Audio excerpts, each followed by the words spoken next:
Hey guys, what's up? Welcome back here to today's edition of Intuitive Angling, and much appreciated you guys checking out today's video and spending some of your day with me. Always appreciate that. And guys, today I want to bring some attention to something that, in my opinion, was very disturbing that happened at the St. Lawrence River. They had the MLF Tackle Warehouse Invitational up there this past weekend. It's going to prove my point, what I've been talking about here a long time, so I want to get into that today's video and have a little discussion about this tournament, and curious to get your guys' feedback on that as well. Also, guys, for get started, just a couple quick things I want to go over here. Just a big thank you to everybody out there that's taken time to, support Intuitive Angling by using all the links I put in every video description. All you guys that have been purchasing your tackle through my Tackle Warehouse link in every video description, you guys are the reason Intuitive Angling's on the YouTube channel here. Really appreciate that. And also, guys, thank you everybody that's been taking time to subscribe here at Intuitive Angling. We've had some really good channel growth over the past 6 months, really. So thank you very much for that. Really appreciate that. Okay, they just got done with that Tackle Warehouse Invitational up there at the St. Lawrence River, and in the Tackle Warehouse deal, they have a deal where you're allowed to use spotlighting for bass the first day of the tournament. Then the spotlighting for bass is not legal the second day of the tournament, and then you can use it the last day of the tournament. So here's my point that I want to make to all the people out there that say these guys catch them just as good without forward-facing sonar. Then I wanted to comment on this a little bit more. The second day of the tournament, when they had the no forward-facing sonar, 58 of the 88 anglers in that tournament that caught fish, there was I think there was 90 people in the tournament, and 2 of them didn't catch anything the whole tournament. I don't know if they broke down or whatever, but anyway, 58 of the 88 anglers had a smaller bag the second day of the tournament when forward-facing sonar was not allowed. 58 out of 88, guys. Now, that doesn't surprise me at all. I mean, I'm surprised there wasn't even more, but that sort of gives you a good indication of the people that were using forward-facing sonar in that tournament versus the people that weren't. I mean, those, more than likely, those 30 that did not, that had an equal or larger bag the second day, they were probably fishing with real bass fishing techniques, like spinner baits or jerk baits or, top waters or whatever. And the 58 guys that had smaller bags, no doubt, were using the spotlighting technique for bass. That's the predominant, way they catch them up there. It would even be more than that if they would have the tournament this week, because we're getting further and further away from the spawn.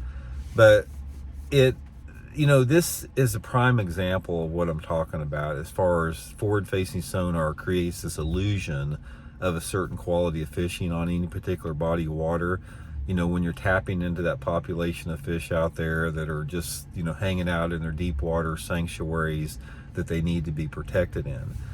Not anything that's really, surprising to me. It's surprising to some people out there, because apparently there's a lot of people out there that think that forward-facing sonar is just another tool like a plastic worm, and it doesn't have any impact whatsoever on people's successes. But we've seen this repeatedly for the last 2 years, is the periods of certain, if they have some type of a period limited, to using it or not, the weights are always smaller when they don't have forward-facing sonar. Another thing along the similar lines here, guys, I want to comment on this, is one of my subscribers, so much of the stuff that I do on my channel, my subscribers and my viewers send me, news, what's going on, which I really do appreciate that, guys. I mean, anytime you guys hear something that's newsworthy, please feel free to shoot me a private message about it. That's how I keep up to breast a lot of it, because I can't follow everything. But anyway, one of my subscribers sent me a little video clip of this one YouTuber out there that he was talking about the fact that it's not fair for anybody to take forward-facing sonar away from the younger anglers today, because that's all they know how to do. And this dude I watched the video. He wasn't there. There was nothing beyond that. It's like, it's not fair that you're going to take forward-facing sonar away from these anglers, because that's how they learn to fish, and they don't know how to fish up on the bank. So therefore, it's not fair for you to take their spotlighting machine away from them, because that's how they learn how to fish. Guys, I found it just really, really pathetic that we have been relegated, and we are creating a generation of anglers out there that are completely reliant on technology to catch bass, or they're just unable to, they have no clue what's going on anywhere out there. Now, how did we ever get to that point? How did we ever get to a point where we are creating a generation of bass anglers that don't know how to do anything that don't know how to do anything other than look at a video game screen? If people don't see that as inherently messed up, I don't know even what to say about it. And it's like, who are the people that are teaching these younger kids out there? It's like, do you really feel good about that? If you're gonna teach a younger angler to become a bass angler, do you really feel right and good about it, that you're making that person use a crutch of electronic technology to catch fish on that has nothing to do with what fishing is really all about? It all has to do with how people are being taught and how people are being brought up from a young age. And it's like, it has no place in it. It's like when you're trying to build foundational skills as a bass angler, it's like with football or baseball or anything, you have to learn the fundamentals. And the fundamentals in bass fishing are learning about seasonal patterns and movements of bass. It's about learning about bass behavior and their personality and their moods. It's about learning how weather patterns affect, fish at different times of the year. It's about understanding how bass relate to cover, about how bass relate to cover and water clarity and water temperature in correlation to that. It's about understanding what type of bait profiles and retrieves and cadences and colors generate strikes. It's about understanding current. It's about understanding sunlight angle. The list goes on and on and on.